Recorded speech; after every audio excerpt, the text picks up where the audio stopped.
You're listening to Bible Truth Feed, a podcast by christadelphianvideo.org for Christadelphians and all those seeking the truth about the Bible message. Join us now as we present our latest episode. C.S. Lewis was a famous author. Many of you may have read some of his books before, but he said this interesting quote. He said, "If Christianity is false, it is of no importance. But if it's true, there is nothing more important." If Christianity is false, it's of no importance, but if it's true, there's nothing more important. And it's a strong statement, isn't it? Because it leaves us with this question, is Christianity false or is it true? Christianity is a religion based on the belief in the person Jesus Christ and the beliefs and practices and the teachings of him. So tonight and next week, we're going to throw ourselves in somewhat of a courtroom setting where you're all the jury. You are going to make a decision on Jesus Christ. You'll make the decision whether Jesus is guilty of being true, guilty of being the Son of God, and whether he's guilty of being resurrected. You're going to be presented with facts that are going to be based on logic. Majority of the facts aren't actually going to be taken from the Bible at all. So we're not going to be turning up too many Bible quotes, and the ones that we are, will probably be more next week. In fact, as I said, very few facts are about the Bible, because if we're taking facts, statements from the Bible to prove the Bible true, we get ourselves in a bit of a, round and round type thing. So the purpose of this trial is to prove that the Bible is correct without using the Bible, that Jesus was and is the Son of God, and that he absolutely was resurrected. But as I said, that's going to be a decision for you to make. It's going to be an individual decision based on the facts that you'll hear.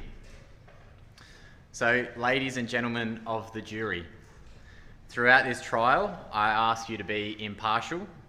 I ask you to bring no preconceived thoughts to the trial. Many of us have been brought up as Christadelphians, and so we may be able to reel off many of the facts from our upbringing, but I ask you to put that to one side and really be able to listen to the facts, make notes on some pen and paper where appropriate, and to critically examine the evidence to make a decision for yourself. So we're going to look at this trial in 3 steps. We're going to examine the record. So is the Bible that we have on our lap, is it reliable?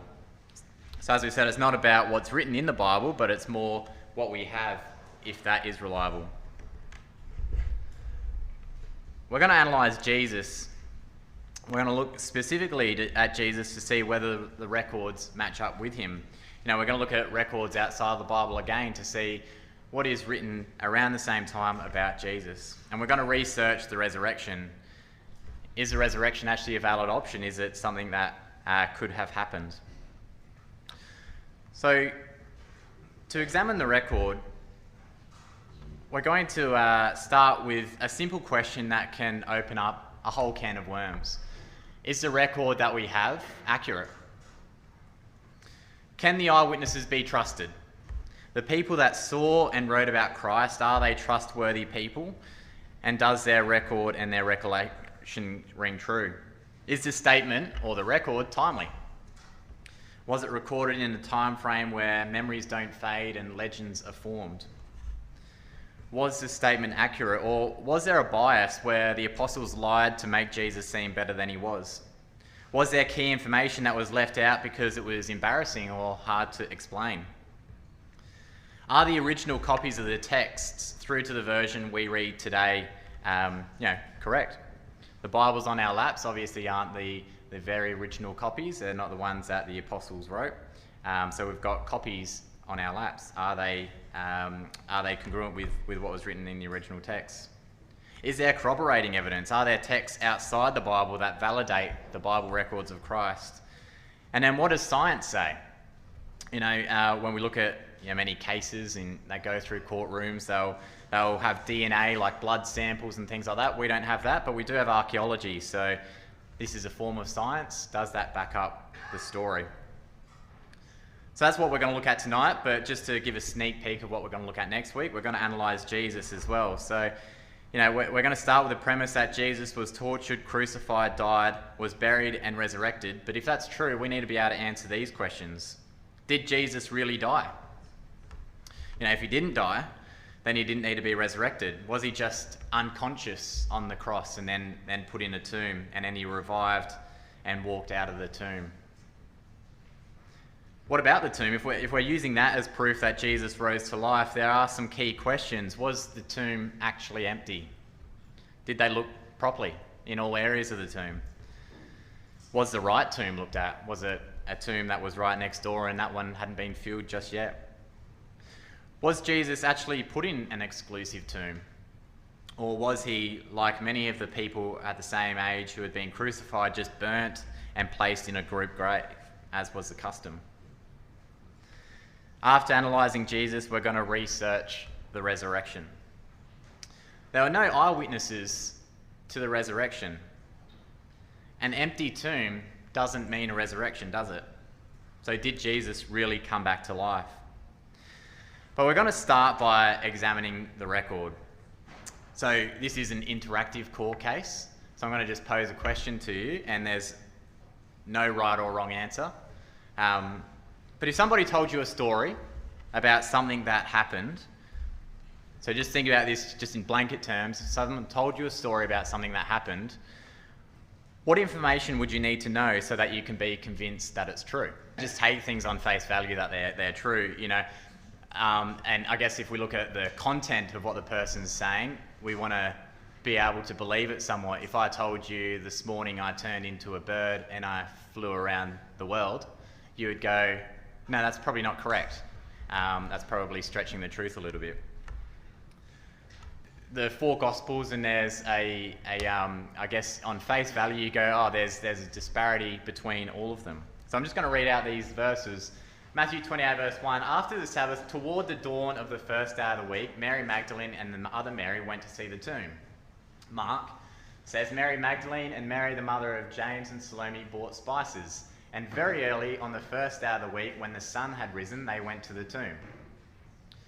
So this is the sun had risen. It's very early. Is that dawn or is it not? We've got Mary Magdalene, and then we've got Mary, the mother of James and Salome. Then we've got Luke 23. So we've got the women, Mary Magdalene, Joanna.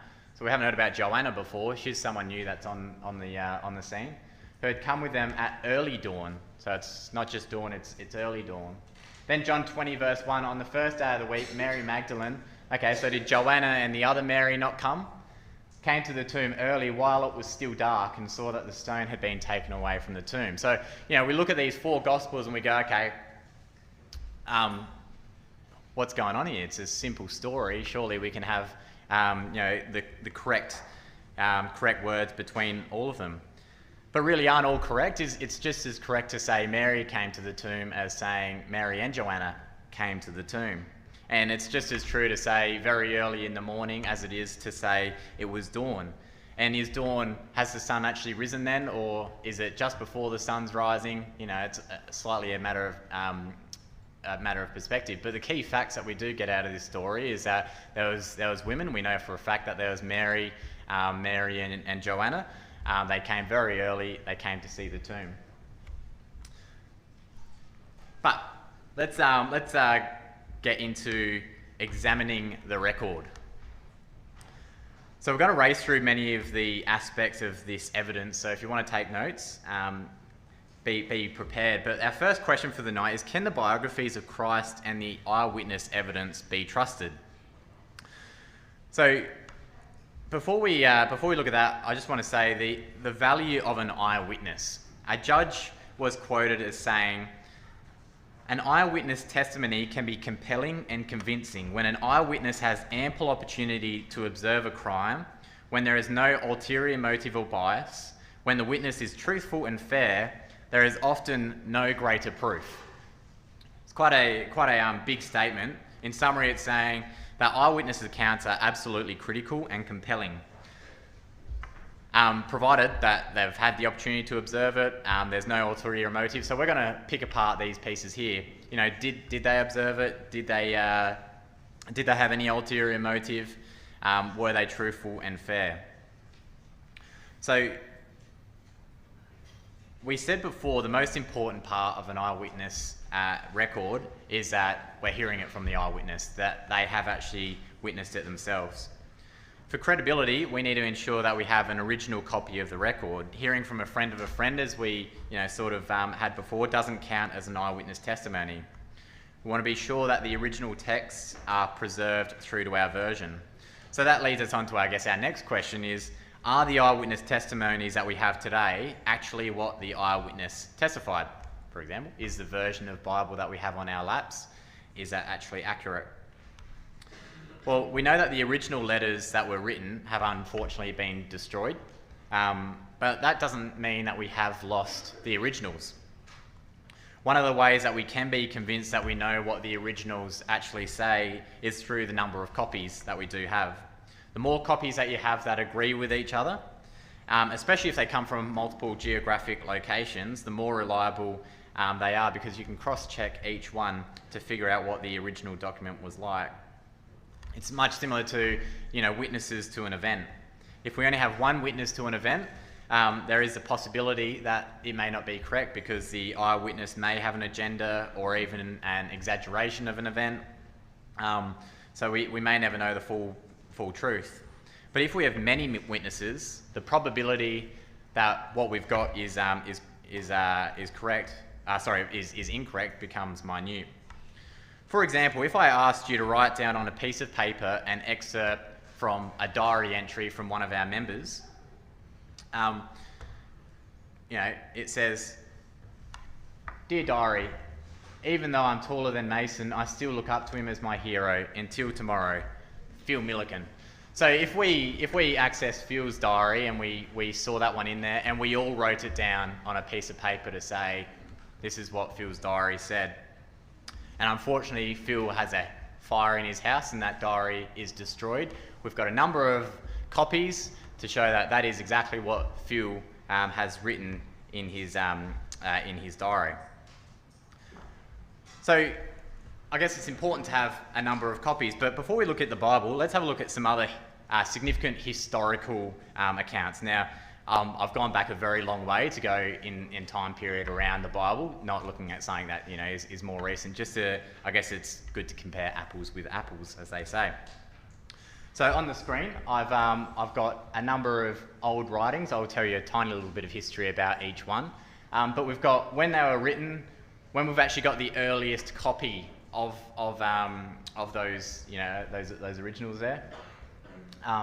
The time span between when it was written and when we've got the original, and the number of copies that we do have. So the 12 Caesars, we'll start with that one.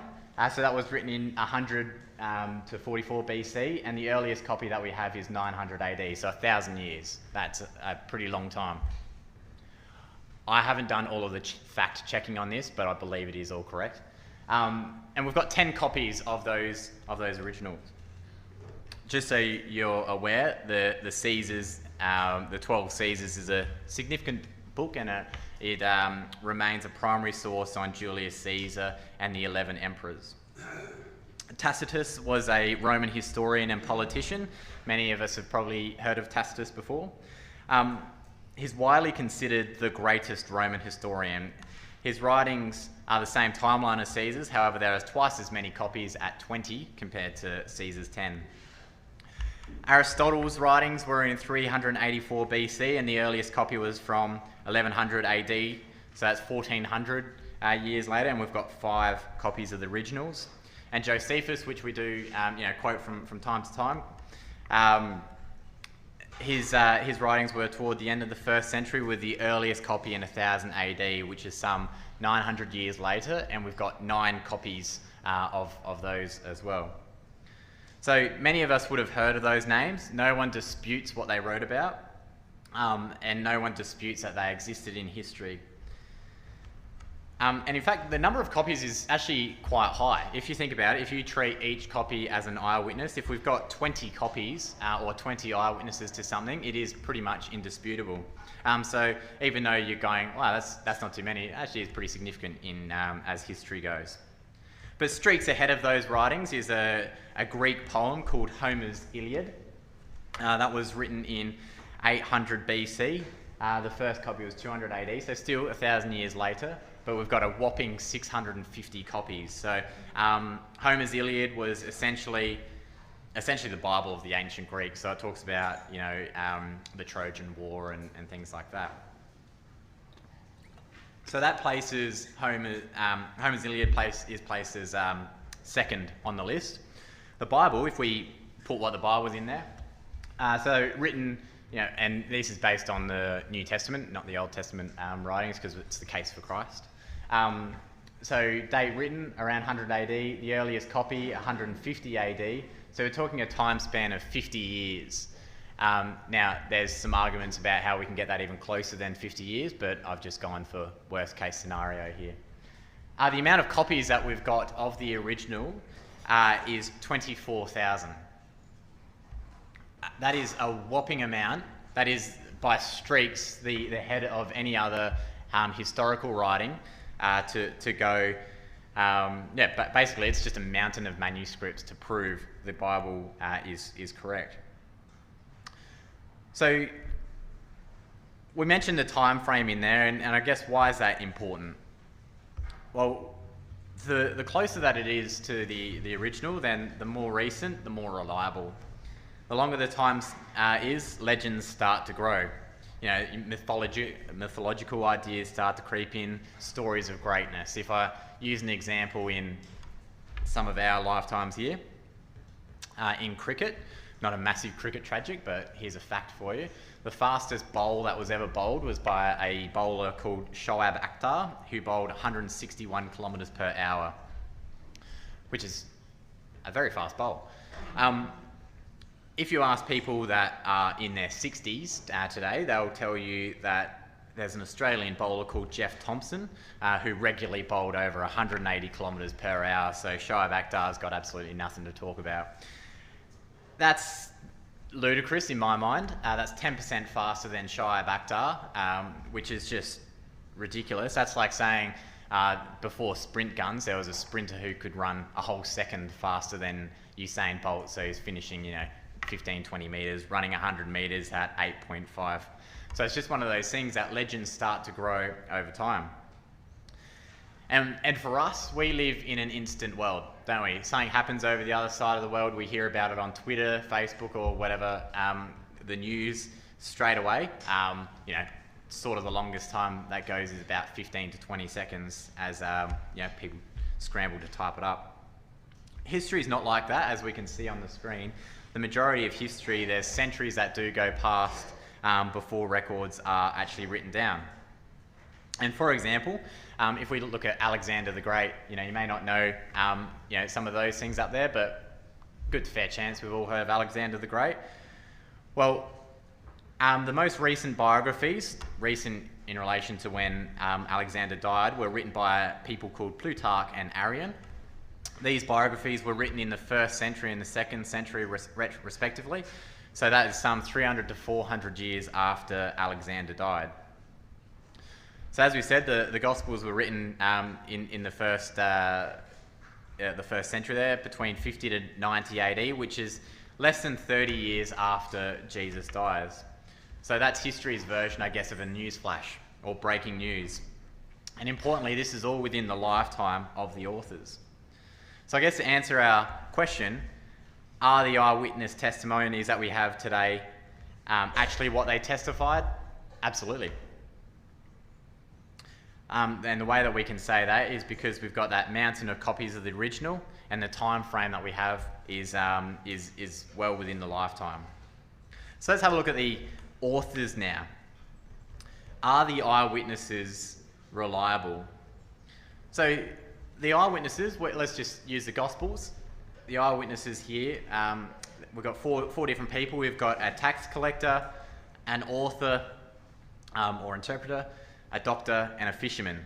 So they're hardly the who's who of the world, where people like to claim their identity, but they're not men who would gain in their life by being an eyewitness to Christ, from a worldly sense. They don't have a hidden agenda that's going to benefit them in their current life. They wouldn't personally benefit. It's unlikely that a fisherman is going to be able to sell more fish just by saying that he knew Jesus. There's no question that the apostles and authors of the Bible were men of integrity because they lived out their beliefs, doing harm to no one, despite being persecuted, deprived, and suffering, which does show great character, doesn't it? There's a school of thought that says when you love somebody, you see the good in them, no matter what they do. So I guess we ask the question, is there a chance that the disciples were so devoted, the author of the Gospels so devoted that they'd change things in their record to make Jesus look good? And if so, that does make their testimony unreliable. And so yes, the potential for that to happen is there. But it also can prompt them to honour and respect Jesus so much because they loved him so much that they record his life with complete integrity.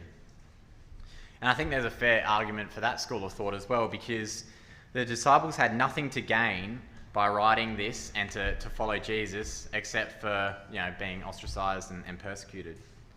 If anything, they would have had pressure to actually keep quiet, to deny Jesus, to downplay, and even forget that they met him. If everything that was written about wasn't true, why would you put yourself through that?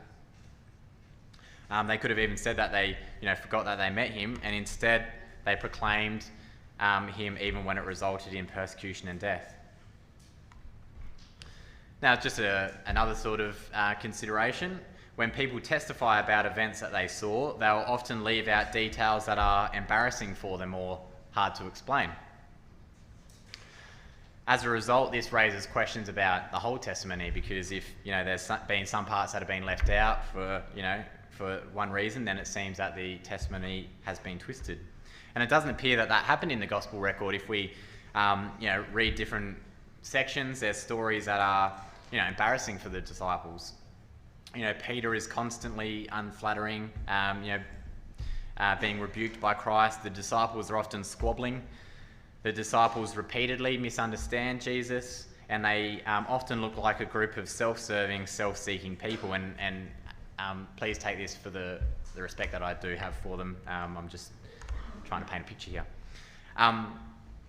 So we know that the authors were comfortable with selecting what they wanted to go on record, because John's gospel ends with saying all the books in the world couldn't contain the things that Jesus said. But if they weren't comfortable enough to leave out the things that weren't, comfortable or convenient for them, is it likely that they withheld or added content that had no historical basis? Probably not. So if we recap this little section, the authors did not have a personal gain or benefit, so they wouldn't be motivated to lie or stretch the truth in their record. The record is timely. It's not hundreds of years later, where time allows for legends and mythical memories to be formed. Now, even if the authors intended to reliably record history, were they able to do so? How can we be sure that the material of Jesus' life and teachings was well preserved for 30 years before it was actually written down in the Gospels? And I think it's if we put aside that we know in the Bible it says that the apostles and the authors were influenced by the Holy Spirit. If we put that one aside, it's important to actually remember the time frame in when they were written, because back in those days there was no computers. That's an obvious one, but there was no printers. There was only a certain amount of people that actually could read and write in those days. So everything was passed down orally. In my research, basically it came up that storytellers would deviate 10 to 40% in what they're telling. However, the key ideas would never be altered. And I think that's important to have in the back of our mind, to go, if we look at the Bible, or let's look at an example. If we go back to our diary excerpt that we got from Phil's diary, there's parts here that may be able to be left out. If I was telling you the story of Phil's diary and I dropped the "Dear Diary," does that affect the story? No, it doesn't. If I drop out the "Until Tomorrow," does that affect what was written in the diary? Absolutely not. But if I dropped out the ideas of Phil being taller but still looking up to Mason, or Mason being his hero, or the characters of Phil and Mason, You absolutely couldn't omit those because that's the key information. So from a historical point of view, when we're looking at things from that time frame, again, we know that the authors were inspired by the Holy Spirit, but if they weren't, the key ideas absolutely were passed down from generation to generation. A Harvard Law School professor, who's actually regarded as one of the most important legal figures ever, actually was given the task of studying the consistency between the four Gospels.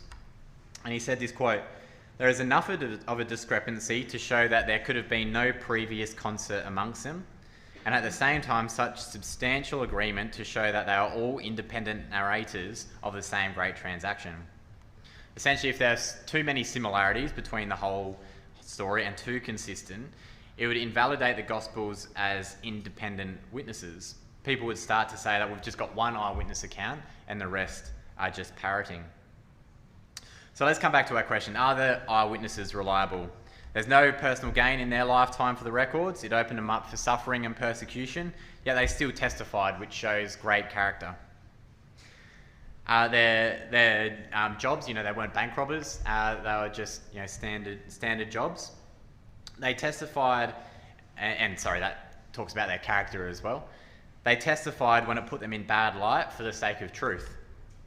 The consistency between the eyewitness records shows that they're independent witnesses that saw the same great events and recorded it.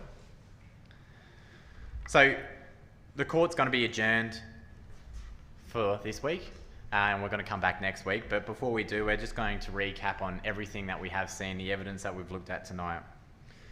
Can the biographies of Christ be trusted? Can the eyewitness evidence be trusted? Well, we hear directly from the eyewitnesses, which is really important. And when we compare this to other religions, that doesn't happen. Other religions, some of the more common ones, there's one person who has had a vision and writes it down. There's one person's teachings that people pass on. This is from the eyewitnesses of many who saw what happened. Many, everything that was written down could be corroborated, and it also could be contradicted if it was false. There was a massive amount of people who was watching it to go, no, that actually isn't correct, and be able to knock those ones down straight away. We can have confidence in what the original texts say because of the mountain of manuscripts. We absolutely can be confident that we know what was in the originals. We have confidence due to the recency of the manuscripts being within the lifetime of the event compared to other prominent historical writings, which are in some instances over 1,000 years old. The actual testimony from the eyewitnesses, we can be confident we've recorded correctly. But what about the testimony itself? Can we trust that? Well, as we said, there's no personal gain in their lifetime. It opened them up for suffering and persecuted, yet they still testified. They testified when it puts them in bad light, and the consistency shows that they were independent. So can we trust the eyewitnesses, and can we trust the testimonies that we have? Absolutely. Next week, we're going to analyse Jesus and research the resurrection to see whether the actual content of the testimony is true, able to be trusted, and able to be relied upon.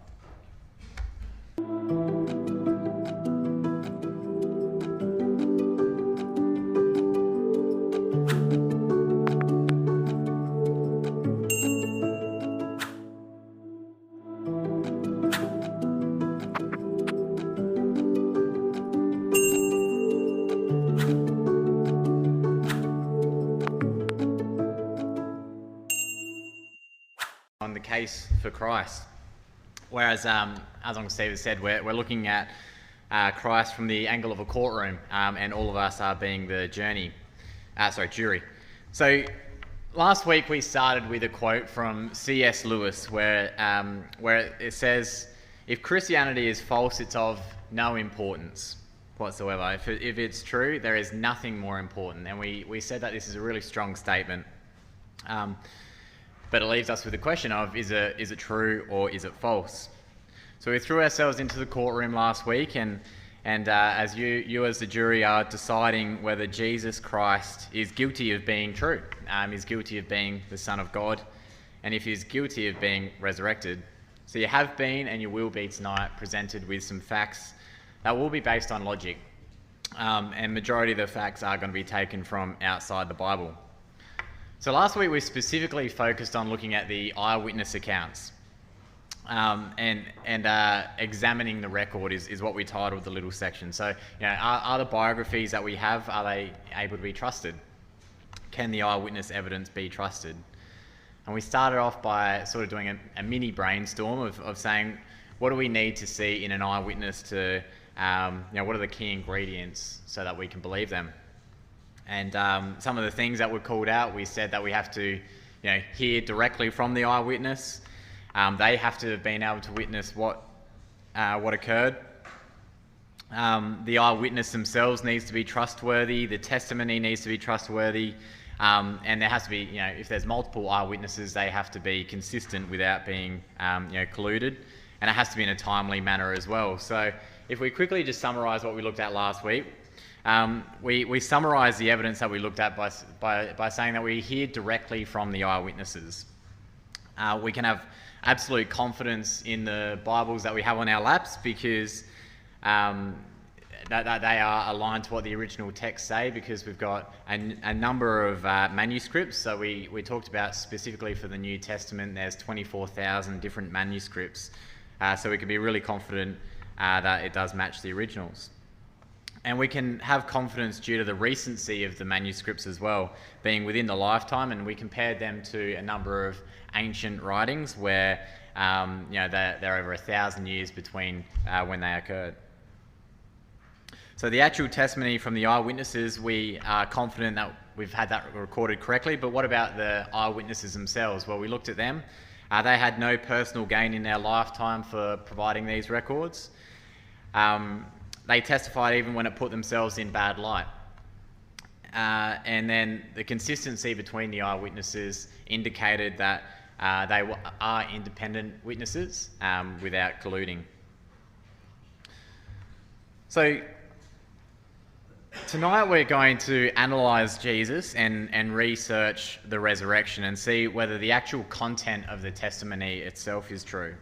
We can trust the eyewitnesses, we can trust what they saw, but what about the actual content? Do we have some other evidence to align to that? So we're going to analyse Jesus now. We're going to begin with that. We're going to see whether Jesus really did exist. We've got a Bible that tells us that he did, but is there any other evidence? And one of the things that we want to look at is something that's called corroborating evidence. Corroboration is the ability to compare information provided by two separate sources and find similarities between them. So when a second source provides the same or similar information to the first, the second source is considered corroborating evidence. So if we use an example, if I was to see someone driving a green car smash into a white car and then drive off, I'm a witness to that crash. The corroborating evidence would be the dent in the white car with little bits of green paint, and the dented green car would also be corroborating evidence. Corroborating evidence is important, so if we use a bit of an analogy, we all know how an umbrella works. Look at corroborating evidence as though it's the little spokes. You need to have a number of spokes to corroborate the original story. The more that you have, the stronger the umbrella, the less likely that you're going to get wet. So is there enough credible evidence for Jesus outside the Bible that we do have? We're going to look at three main pieces of corroborating evidence, and you may recognise these names, but they were written by a person called Josephus. There's also Pliny the Younger, and there's another person that's called Tacitus. So Josephus, we've quoted him a number of times before because he was an important Jewish historian. He wrote most of his 4 works towards the end of the 1st century. So in his lifetime, he was actually a Jewish priest, a scholar and historian, and was well known for providing a link to the secular world of the Romans and the religious world of the Jews. Josephus had this to mention in one of his writings. He says, and this was around the death of James, who was the brother of Jesus. He says, "About this time there lived Jesus, a wise man, for he was one who performed surprising deeds and was a teacher of such people as accept the truth gladly. He won over many of the Jews and many of the Greeks. He was the Messiah, and when, upon the accusation of the principal men among us, Pilate had condemned him to a cross, those who had first come to love him did not cease. He appeared to them, spending a third day restored to life, for the prophets of God had foretold these things, and 1,000 other marvels about him. And the tribe of the Christians, so called after him, has to this day not disappeared. So I've highlighted, just some key bits of information in there, but I'm going to come back to. But we're going to have read a little excerpt from Tacitus. Now, Tacitus was a Roman orator and a public official, and he's actually regarded as the greatest historian to write in the Latin language. I don't know too many historians that write in the Latin language, but still being regarded as the best has to count for something.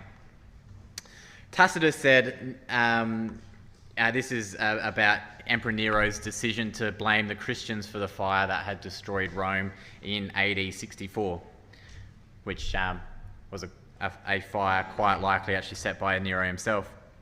It says, Nero fastened the guilt on a class hated for their abominations called Christians by the populace. Christus, from whom the name had its origin, suffered the extreme penalty during the reign of Tiberius at the hands of Pontius Pilate, and a most mischievous superstition thus checked for the moment again broke out not only in Judea, the first source of the evil, but even in Rome. This is written in 116 AD, so it has some old language in there, but you do get the gist of the message.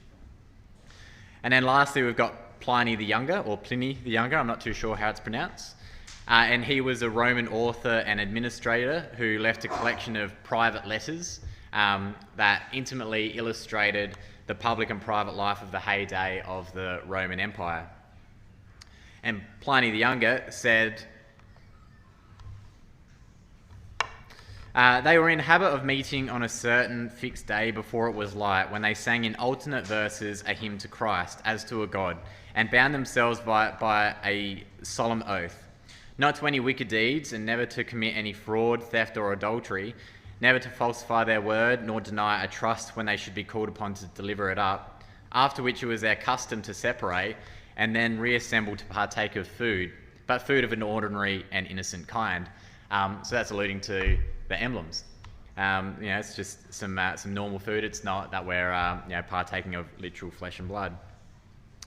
So there are three completely different sources to the Bible, but what are some of the facts that we can actually uncover from each of those quotes? Well, and this is our corroborating evidence, which is quite interesting because there's a lot of facts that we can actually get about Jesus without reading the Bible. So if we completely ignore our knowledge of the Bible, what do we find out from these? Well, we find out that Jesus was a Jewish teacher.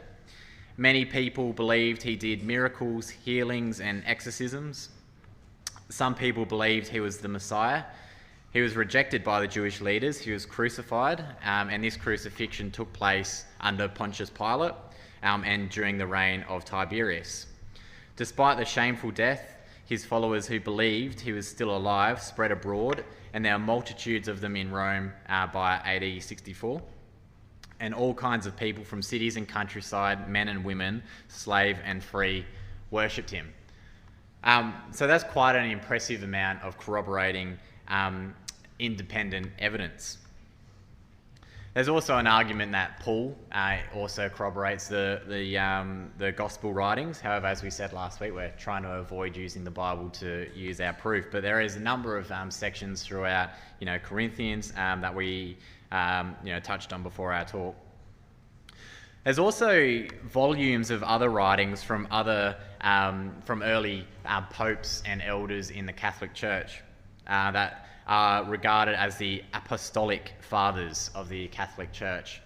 Now, while their understanding of the Bible and the teachings is incorrect, they still do corroborate the evidence of the Bible because there's many facts about his teachings, the fact that he was crucified and he was resurrected, that are written in quite a number of these apostolic fathers' writings. And there was one that was written by Ignatius, who records how Jesus was persecuted under Pilate, he was crucified, he was human, he was raised from the dead. Those who believe in Jesus could be raised from the dead. And all of these things were actually written before the Bible was put together, which absolutely adds to the corroborating evidence. Otherwise, it's just like me writing something about the Bible. So if we put all of these facts together, the writings of Josephus, the Roman historians, the officials, the Jewish writings, the letters of Paul, and from the apostolic fathers, we have this really persuasive evidence that corroborates the essentials found in the biographies of Jesus. So even if we were to throw away our Bibles, we still have a picture of Jesus that's extremely compelling and unique to the Son of God. So Uncle Steve mentioned before about scientific evidence. We're not going to spend actually a lot of time on the scientific evidence, so it's more just a bit of a side note.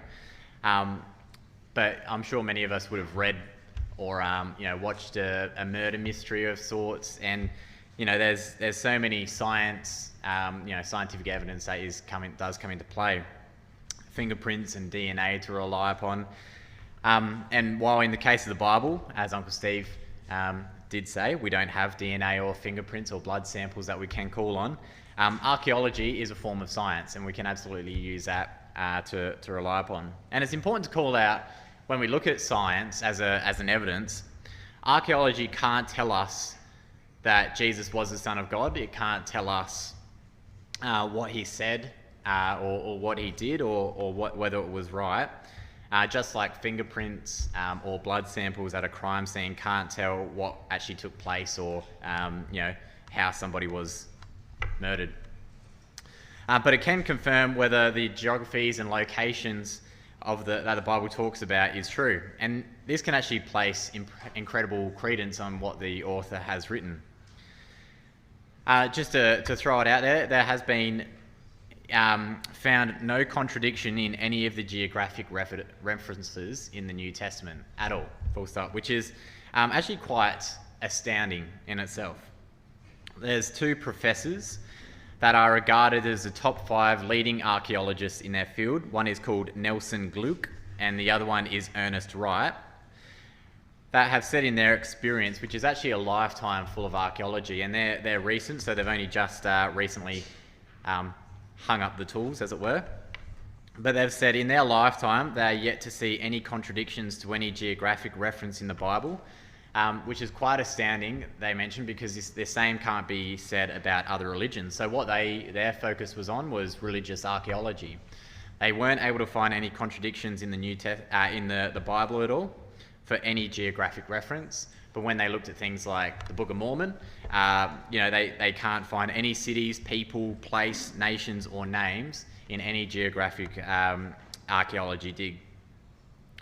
As a result, they've actually said that the Bible is now regarded as an accurate source book. So when looking at geography, the Bible is used as a source of information rather than trying to pull it apart. So that's really all I'm going to say on scientific evidence, but it's quite interesting because it verifies the recorded geographic locations that Jesus walked and visited, and they exist in exactly the same way in real life.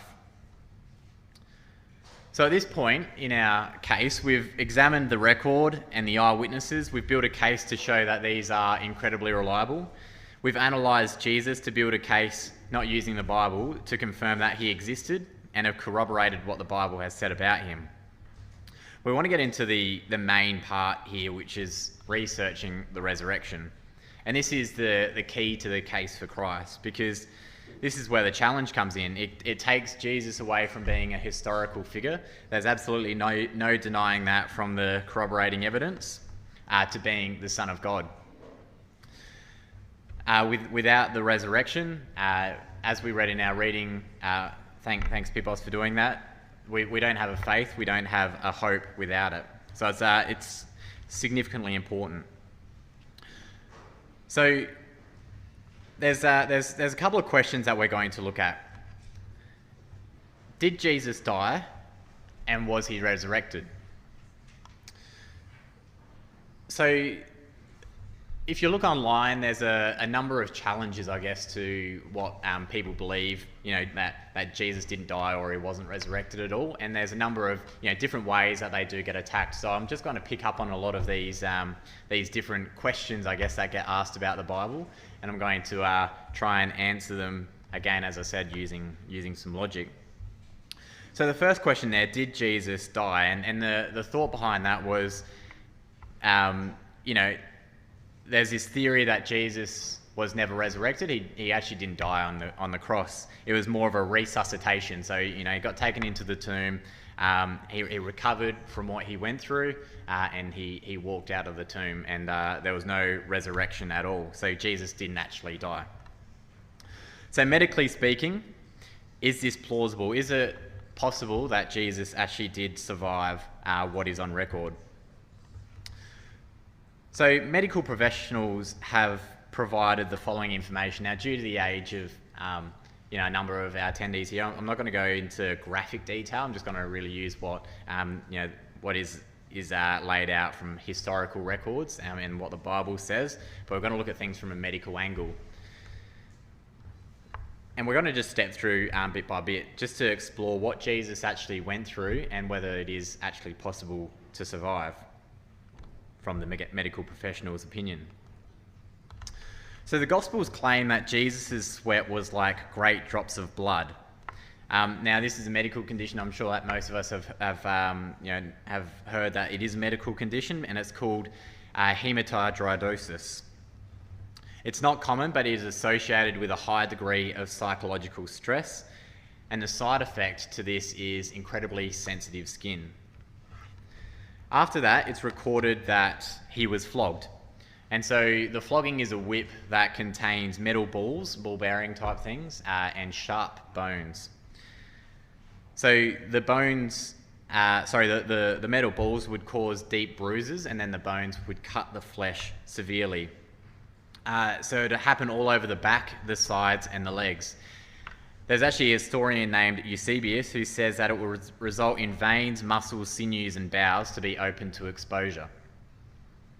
So many people, Eusebius recorded, died from this flogging alone.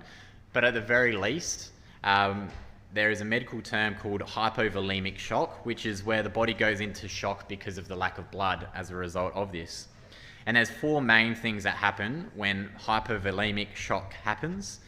The heart races, blood pressure drops, kidneys stop working, and the person becomes extremely thirsty as the body craves blood to replace the blood volume. So you can, we remember from the stories, from the records, that Jesus says, "I thirst," was extremely thirsty, which is a bit of an indication of this happening. So at this stage alone, just from what Jesus has gone through, is in a serious to critical condition before there's any nails that were driven through his feet and wrists. The process of the nails going through the wrists and feet would have caused unbearable pain. And interestingly, in my research, the word excruciating actually came from this, which means out of the cross. You can see the cross part in the word there. Lastly, it's recorded that a spear was thrust into his side to confirm that Jesus was dead. And this was likely going through the lung and into the heart, and we know that because of the water and the blood that did come out. Medically speaking, from a number of experts that have looked at this, there is 0% chance that Jesus could have survived that. However, to provide further evidence, history tells us that with the Roman soldiers, if they did not kill the prisoner themselves, if they did not kill the prisoner, they themselves were put to death. So they're pretty good at making sure that their prisoners were put to death, as there's a huge incentive of keeping your life alive. I've missed my next little pictures there. Sorry. But let's play it out just for 1 second to say that the impossible occurred, that Jesus managed to survive the crucifixion. He managed to survive being stabbed in the heart with a spear. These well-trained soldiers did make a mistake. He was put in the tomb, and 3 days later he managed to recover and undo his linen wrappings and fold them up. He then was able to roll away the extremely heavy rock from the tomb, even though his wrists had gaping holes in them from holding up his body weight for hours. He managed to sneak past the Roman guards. He was able to walk to the disciples, even though his feet had gaping holes in them from the nails. Just think for a moment the kind of condition that he'd be presenting himself to the disciples and how inspired they would be to go out and to proclaim that he is the Lord of life who had triumphed over the grave. So we have proof that Jesus lived. We have proof that he died. But let's have a look at the resurrection. And we've got a couple of things up on the screen there, because an empty tomb doesn't mean a resurrection. Did Jesus really come back to life? Was the tomb really empty? Did they make a mistake and they didn't actually look at the tomb? They just proclaimed that Jesus was alive. Did Jesus actually get put into a tomb? History tells us that around that time for criminals and things like that, they just tossed them into a fire and burnt them. Did they actually look in the right tomb? These are some of the arguments that have been put forward to go, did these things actually happen? So, as I said, we're going to look at these with logic, so I hope you'll just indulge me in a little bit of role play in just a second. Because one of the questions was, were there actually guards posted? Why would they have put guards there? Is there a chance that the guards weren't actually placed outside? The disciples were then able to just steal the body. Well, this is the role play. There were definitely guards, and the reason for that is because of the record that we actually do have. So here's my role play. The Christians are saying, Jesus is risen. He's out of his tomb. The Jews say, no. No, he's not. You've just stolen the body. Well, they respond and say, well, no, because the guards would have prevented the theft. And the Jews say, the guards fell asleep. And then the Christians go, no, you bribed the guards to say that.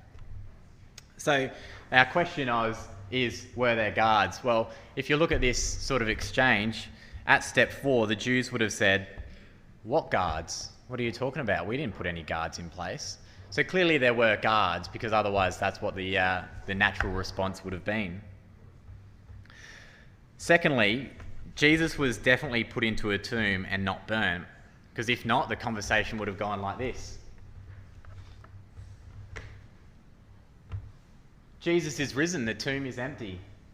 And the Jews say, what tomb are you talking about? We burnt Jesus. And the Christians would have gone, yeah, that's a good point. Thirdly, there was definitely an empty tomb, and they definitely went to the right tomb. If there wasn't, the conversation would have gone something like this. Jesus is risen, the tomb is empty. The Jews would say, no, you're looking in the wrong tomb, or let's go check the tomb then. And the Christians would go, oh, okay. So you can see just by, on face value, we can go, it happened so far in the past, we can poke these holes in the argument, but logic wins out.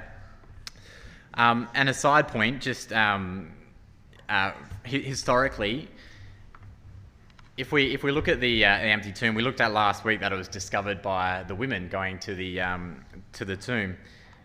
I actually think this would have been a little bit of an embarrassing moment for the disciples to record. They were told all throughout Jesus' ministry that he was going to be resurrected on the third day, and they didn't believe it. They weren't there to actually go and witness the tomb. So this would have actually been a fact that could have been hidden up or covered up if it was a legend. Fourthly, there are theories that the body was stolen. So we just want to play this out and just look at the 3 main suspects of who could have stolen the body. So we have the disciples who stole the body to create this massive legend. Or was it the Jews who stole the body to prevent the tomb becoming a shrine and people worshipping the tomb and the Romans stole the body to keep law and order? Well, we know from later accounts that many of the first disciples were executed and exiled for preaching about Jesus. If they stole the body, we need to explain why they'd be willing to die for something that they have made up. Obviously, we know from history that people will die for a belief that they hold sincerely.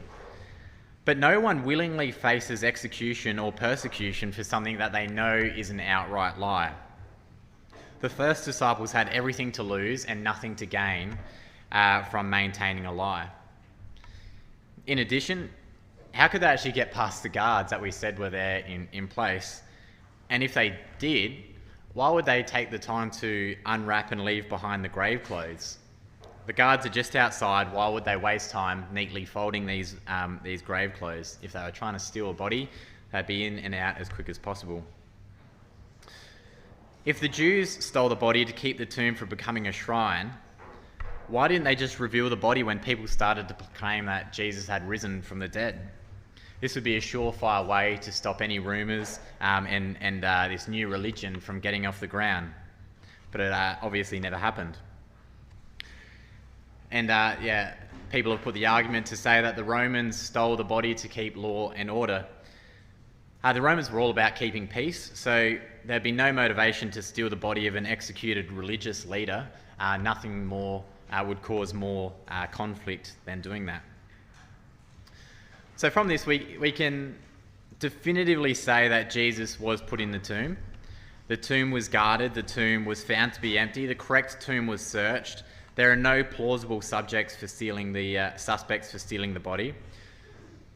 But besides all of this, it's not actually the empty tomb that's proof of the resurrected Lord. It's seeing him after he left the tomb. So if we have a look at the list of people who are eyewitnesses, we have Mary Magdalene, we have the other women, at least two in Matthew. We have Cleopas and the other disciple. We have the 11 disciples and others, the 10 apostles with Thomas absent, Thomas and the other apostles, more than 500 brothers and sisters, and Paul in Corinthians. So if we were to put all of these witnesses onto a stand and cross-examine them for 15 minutes, that's it, just allocate 15 minutes, and we started at breakfast tomorrow morning, we actually wouldn't finish until lunchtime on Friday. That's how many eyewitnesses there are to seeing the risen Lord. So lastly, there's some circumstantial evidence that I want you as the jury to consider. What other pieces of evidence can we pull in that we don't, I guess, have any proof, but we don't have any reasonable conclusions to be drawn? And the first one is that the disciples died and were persecuted for their belief. We've mentioned this a couple of times, but why? Why would they do that? For good intentions? Well, no, because they're convinced beyond a shadow of a doubt that they had seen Jesus alive from the dead. And we already explored that we've got these credible people with no ulterior motives, with nothing to gain and everything to lose, who all agreed that they saw something with their own eyes. So there's a difficulty in explaining that away. There's also skeptics who were converted after Jesus was resurrected. So we have James, the brother of Christ, and we've got Saul and Paul. And we've got the recording from Paul that he was completely against Christianity and did this 180-degree turnaround and then did miracles to back up his claims. But one of the key important ones was the changes in the key social structures for Israel and the Jews. So aside from being God's chosen people, one of the things that has made the Jews exist through history has been their national identity to their social structures that God entrusted to them. So, the things that they did, like the sacrificing of animals, obeying the law of Moses, keeping the Sabbath, all of these things were things that they held near and dear to them for thousands of years. And within a short period of time, there's not just one Jew, but thousands upon thousands upon thousands of Jews were prepared to give up their social structures that they had held close to them and that had served them well for centuries. And it wasn't because they'd stumbled on a new idea, and it wasn't that they were unhappy with their old structures. They were actually incredibly content and placed a lot of value in them. They gave them up because they had seen Jesus risen and miracles occur that they couldn't explain. What is the other alternative explanation for these three pieces of circumstantial evidence other than the resurrection? So it's going to be a shorter night tonight. We're going to summarise now. But what have we seen? We've seen that the record we have is accurate. We've seen that we can trust the eyewitnesses. We've seen that Jesus absolutely existed, that he lived and died, and we've seen that he was resurrected. And that leads us to our closing comments, because we started with this quote, didn't we? From C.S. Lewis, who says, "If Christianity is false, it's of no importance, but if it's true, there's nothing more important." And I actually left off the last bit of the quote. The only thing it cannot be is moderately important. And maybe you're like me, sometimes you treat it as moderately important. You know it's not of no importance, but sometimes we don't place it as high as nothing more important. And the reason why it can't be moderately important is because if Jesus is the Son of God, the teachings are more than just good ideas, they're actually divine insights. If Jesus rose from the dead, he is alive today and able to help us on a personal basis. If he conquered death, he can open the door of eternal life for us as well. If Jesus now has divine power, he absolutely has the ability to guide and help us and transform us. If Jesus personally knows the pain of loss and suffering, he can comfort and encourage us. So, ladies and gentlemen of the jury, the verdict is over to you to draw your conclusion based on the evidence that we have explored. The decision is yours and yours alone to consider.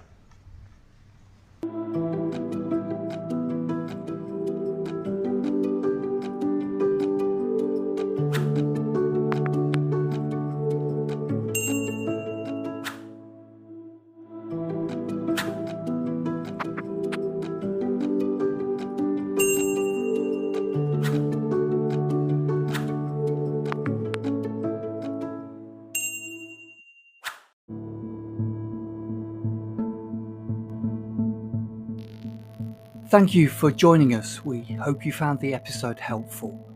Don't forget, most of these episodes are also available as videos on our video channel, cdvideo.org.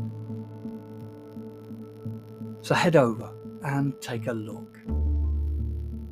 If you have any comments or questions or suggestions, please get in touch or leave us a voice message. We love to hear your feedback. You can email us at btf@cdvideo.org. If you enjoyed the episode, then please share it with others. Until next time, may God bless you in your studies and your walk towards God's kingdom. Amen.